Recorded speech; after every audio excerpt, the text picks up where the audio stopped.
So in this article from Kohavi and Longbotham, they identify 3 tenets of A/B testing that I think is useful for us to consider.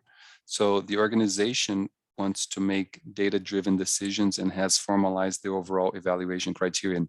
In other words, this is what needs to happen for the A/B testing to work, according to them. There are many important metrics to measure. So once again, revenue, cost, customer satisfaction, and so on. Frequently, a change will improve one, but hurt another. So this needs to be considered too. And it's important to incorporate the trade-offs with what they call an overall evaluation criterion, or maybe evaluation criteria, which are multiple. So maybe you want a little bit of revenue, you're more concerned about revenue, but you also want to reduce costs, and you may weigh these variables in by different weights. Controlled experiments can be run, and their results can be trustworthy. So here's just pointing out that these things work. These are data-driven decision systems, and they can work and they can be trustworthy. But of course, it depends on how well they are performed. And also, they're not everything. So there are other ways to learn about information about a business and a process. So doing a deep single case study to better understand, the processes that people go through, or the different kinds of features that may be implemented and removed.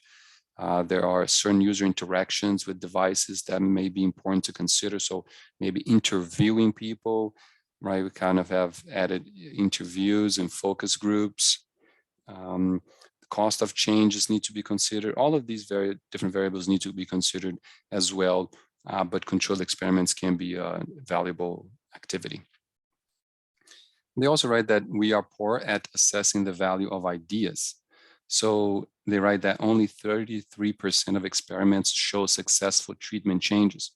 So most of the experiments, 66%, there's just no difference. That again got nothing from the experiment.